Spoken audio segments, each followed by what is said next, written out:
Dear student अस्सलाम वालेकुम। आज इस वीडियो लेक्चर के थ्रू हम model paper first year physics 2021 में इंक्लूडिंग एमसीक्यूज़ को सॉल्व करने जा रहे हैं।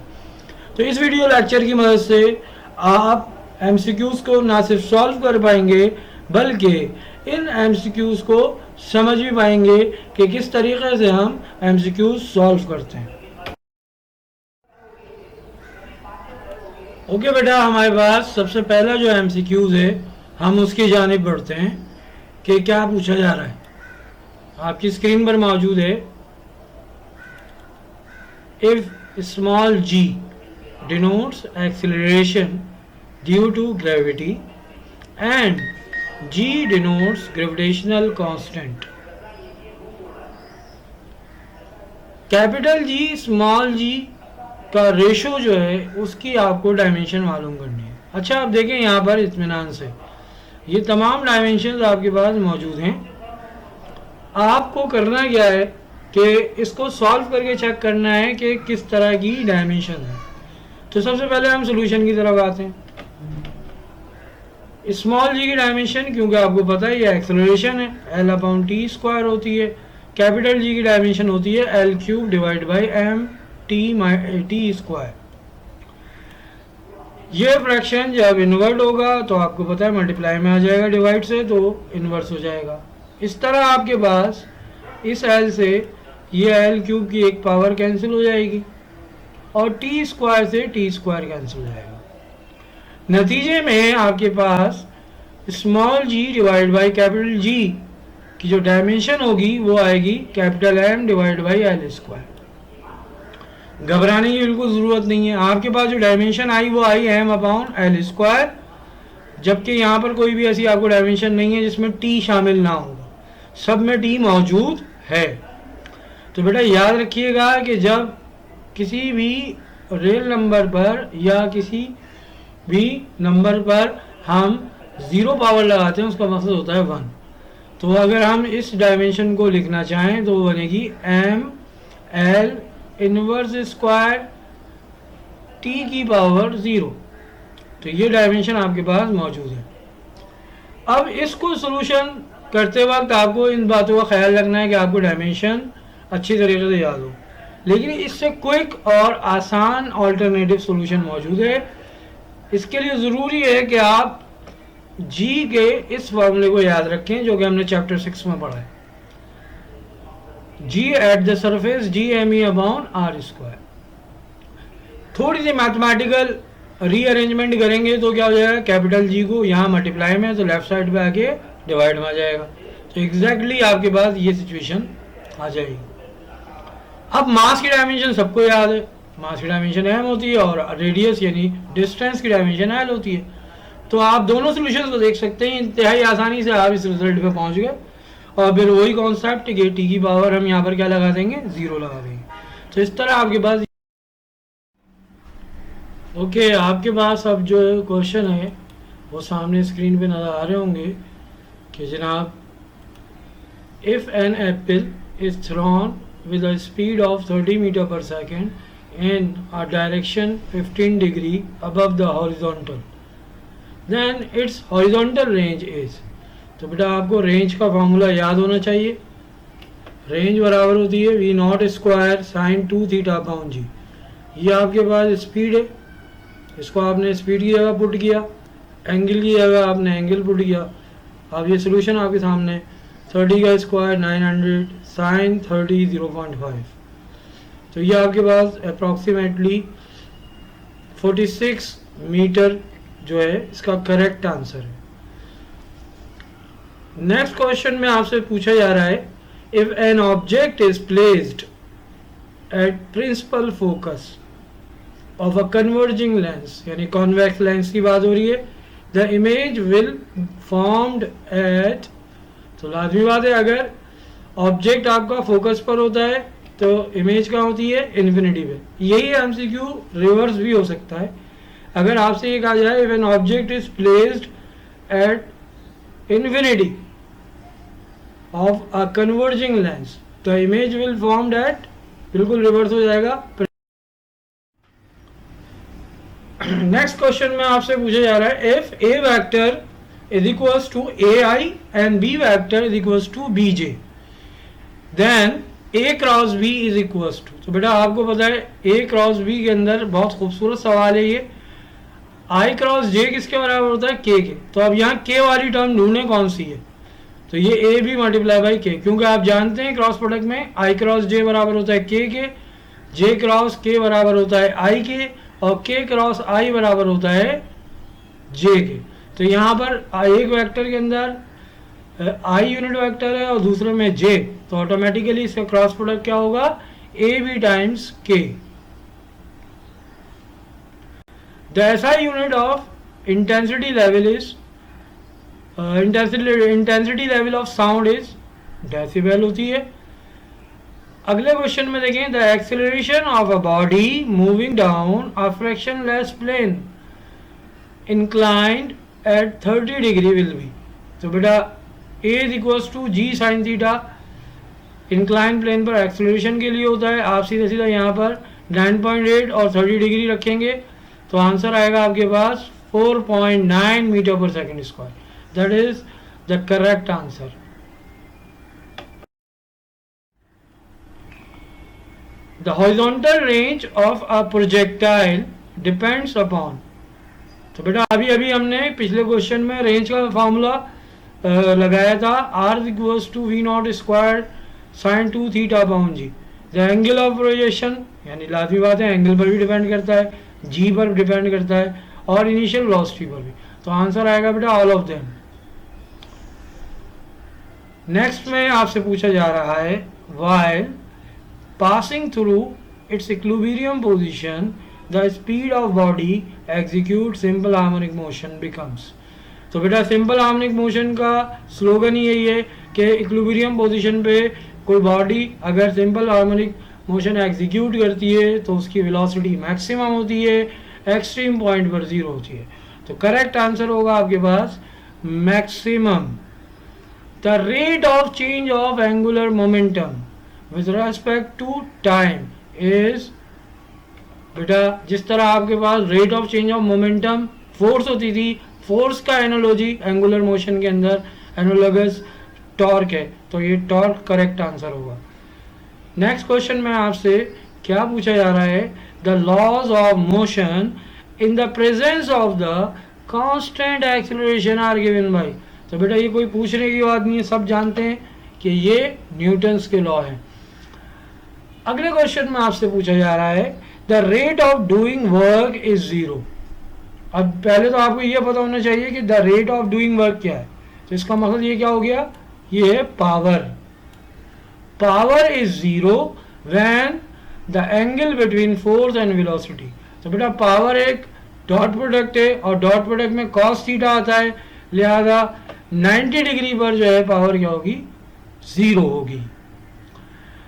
नेक्स्ट क्वेश्चन आपका अभी करंटली आपने पढ़ा है least distance of distinct vision increase with increase in age, decrease with increase in age, neither increases nor decreases, becomes infinite after 60 years.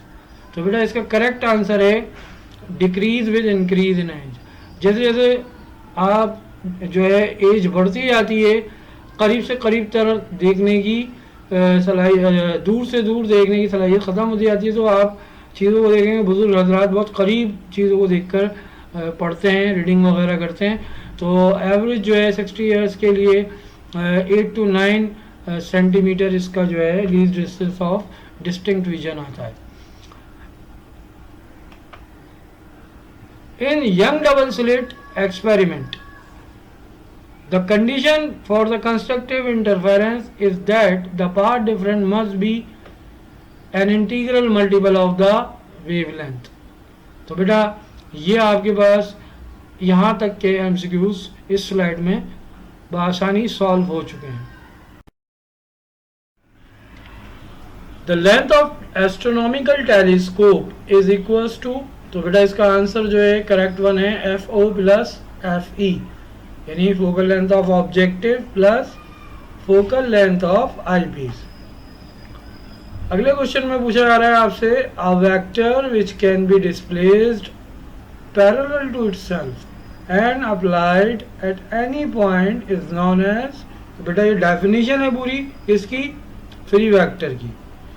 When a vector is multiplied by a negative number its direction बिल्कुल remains the same, changes becomes opposite zero.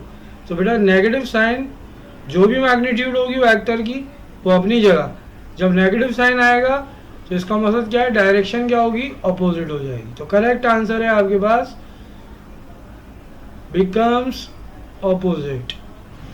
Maximum number of rectangular components are, तो इंतहाई आसान question, इसका answer क्या है 3। Rectangular components कितने होते हैं, 3 होते हैं, along X axis, along Y axis और along Z axis.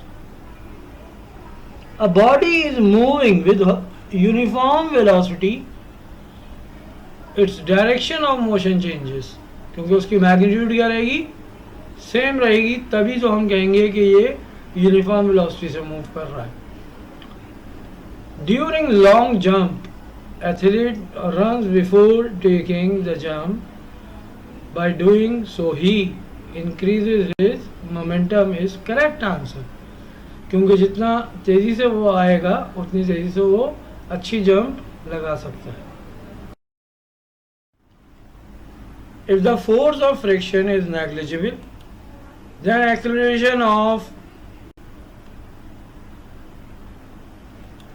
two free falling objects of different masses is, अच्छा देखें एक बात याद रखिएगा कि जी अगर आप यहाँ पर मुख्तलिफ ऑप्शंस मौजूद हैं, the same different, smaller mass has smaller acceleration, heavier body has greater acceleration.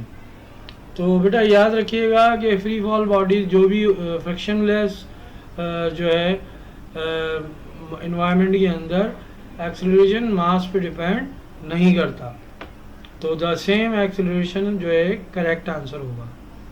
Next आपसे पूछा जा रहा है the angle of projection of for which the horizontal range and maximum height becomes equal. तो बेटा इसका आंसर जो है टेंजेंट इनवर्स फोर्स है, और ये निकलेगा कैसे कि आप रेंज को और हाइट को इक्वल कर दें, और फिर उसके बाद जब आप सोल्यूशन करेंगे तो आपके पास क्या आएगा, tangent inverse force. The expression for centripetal acceleration is given by, तो बेटा ये आएगा आपके पास AC = R ओमेगा स्क्वायर होता है। नेक्स्ट क्वेश्चन में आपसे पूछा जा रहा है, it is better to use long spanner rather than a short one when tighten are nut और बोल्ट बिकॉज। तो बेटा इसमें बहुत ही कॉमन सी हमारे पास जो है रोटेशनल डायनेमिक्स में जो है ये एग्जांपल होती है कि हम इसलिए रखते हैं कि less force need to be exerted by the user.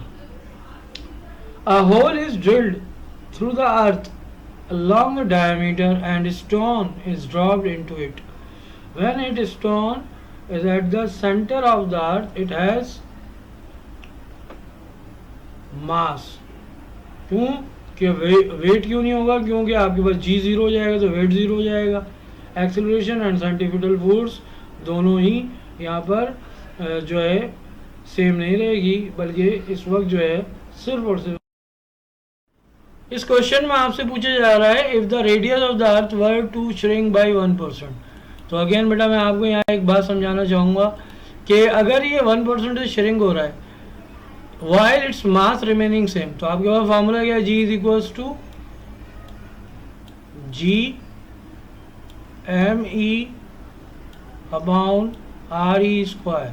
तो बेटा जब रेडियस कम होगा तो ऑटोमेटिकली G क्या होगा, बढ़ जाएगा। When a person goes down to the bottom of deep mine, compared to his weight on the surface of then its weight will be। तो बेटा ये डिग्रीज इसका आंसर होगा। अब इसको आप ये कह सकते हैं, आपने ये पूरी variation in G with depth से डेरिवेशन की हुई है। तो उसके अंदर आप देख सकते हैं कि हम जो है जब सेंटर की जानिब जाते हैं तो जी की वैल्यू कम होती है, और जब जी की वैल्यू कम होती है तो उस सूरत में जो है वेट भी क्या होगा, मल्टीप्लिकेशन होती है किससे, मास से। तो वैल्यू ऑफ जी कम होने की वजह से वेट भी क्या हो जाएगा, कम हो जाएगा।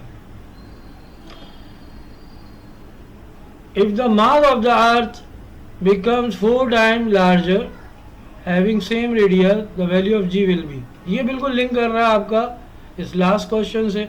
तो लिहाजा आप देख सकते हैं कि यहाँ पर कि अगर हम मास को 4 टाइम करेंगे तो ऑटोमेटिकली यहाँ पर एक फैक्टर आ जाएगा 4 का, तो ये becomes 4 टाइम लार्जर आंसर आएगा। When a car accelerates up a hill slope it's said to be, अब ये मुख्तलिफ ऑप्शन दी हुई हैं काइनेटिक एनर्जी और पोटेंशियल एनर्जी के हवाले से। याद रखिएगा जब हम हाइट के ऊपर जाते हैं तो हाइट बढ़ने की वजह से क्या होता है, पोटेंशियल एनर्जी बढ़ती है। लेकिन क्योंकि कार यहाँ पर एक्सेलरेट हो रही है, इसका मतलब क्या है, वेलोसिटी भी बढ़ रही है। और जब वेलोसिटी बढ़ रही, दोनों चीज़ें बढ़ रही हैं, यानी साथ साथ वेलोसिटी के साथ साथ हाइट भी बढ़ रही है, तो सही आंसर क्या होगा, gain of both potential energy and kinetic energy. Power is a scalar quantity, simple. Work energy equation is simply law of conservation of energy. A simple pendulum has metal bob which is negatively charged. If it is allowed to oscillate above positively charged metallic plate, then its period will be, अब ये देखें answer मैंने यहाँ पर लिखा है degrees. क्यों लिखा है, आपको याद होना चाहिए कि अंडर रूट के अंदर जो होता है एल अपॉन जी होता है, ठीक है। एल अपॉन जी का मतलब क्या हुआ, जी ये आपके पास ग्रेविटेशनल एक्सेलरेशन है। अब क्योंकि यहाँ पर एक प्लेट है जो कि एक फोर्स ऑफ अट्रैक्शन बढ़ गई, जब ये फोर्स ऑफ अट्रैक्शन बढ़ गई तो इसका मतलब क्या होगा, जी के अंदर एक एक्सेलरेशन ऐड हो जाएगा। तो लिहाजा जब एक्सेलरेशन ऐड हो जाएगा तो टाइम पीरियड जो है उसका जो है वो डिक्रीज हो जाएगा। इसी तरह आप आ जाएं अगले सवाल पे। Which one of the following properties of sound is affected by change in air of the following properties of sound is affected by change in air temperature। तो बेटा फ्रीक्वेंसी इंडिपेंडेंट ऑफ टेम्परेचर होती है, intensity और amplitude. आपके पास again pendulum का सवाल है। A pendulum clock is running slow, it can be corrected by making it's pendulum. अगर आप पेंडुलम को फास्टर मूव कराना चाहते हैं तो आप जी को कम करें, वो आपकी बस में नहीं है, तो आप क्या करें, लेंथ को शॉर्टर कर देंगे। जब आप शॉर्टर करेंगे तो बिकम करेक्टेड, क्योंकि ये ऑलरेडी क्या है, pendulum clock is running slow. तो टाइम पीरियड का फार्मूला क्या कह रहा है, it can be corrected by making this pendulum T is equals to 2 pi under root L upon g. बज़ाहिर तो ऐसा लग रहा है कि हम लेंथ को जब शॉर्टर करेंगे तो टाइम पीरियड क्या हो जाएगा, कम हो जाएगा। जब टाइम पीरियड कम हो जाएगा तो इसका मतलब क्या हुआ, ये जो स्लो हुआ था उससे क्या हो जाएगा, फास्ट हो जाएगा। तो जो है अपेरेंटली ये क्वेश्चन थोड़ा सा ट्रिकी है, ज़रा सोच समझ के कीजिएगा। When the net torque acting on the system is zero, which of the following will be constant? So बेटा ये आपके पास आएगा answer, angular momentum is the correct answer. Double slit arrangement is suggested by Young in order to obtain phase coherence, क्योंकि जो है दो अलग अलग सोर्सेज से हमें ये कोहेरेंस अचीव आसानी से नहीं हो पाती थी। The diffraction of observed by diffraction grating can also be termed as, आपको पता है मल्टीपल स्लिट डायफ्रैक्शन भी कहते हैं हम इसको। Two sources of light are said to be coherent। अब ये जो है इसका डायरेक्ट आंसर तो बेटा फेस कोहेरेंस है, लेकिन आप इस फॉर्मूले को अप्लाई करें इस पे, V is equals to lambda nu. अब देखिए यहाँ न्यू वी की जगह क्या जाएगा, स्पीड ऑफ लाइट, वो एक कांस्टेंट है। अगर फेज एक कांस्टेंट फ्रीक्वेंसी एक कांस्टेंट मोड पर है तो ऑटोमेटिकली वेवलेंथ भी क्या होगा, सेम होगी। If we narrow the distance between two slits in young double slit experiment, fringes will be, अगर आप देखें यहाँ पर delta y is equals to क्या होता है, L lambda upon small D. Small D क्या होता है, डिस्टेंस बिटवीन द स्लिट। अब यहाँ पर आपसे पूछा जा रहा है कि the distance between to slit in Young double slit experiment, अगर हम उनको कम कर दें तो जब कम करेंगे तो फ्रिंज स्पेसिंग क्या हो जाएगी, बढ़ जाएगी, इंक्रीज। करेक्ट आंसर है। The point to which the light rays are brought to be focus is called principal focus.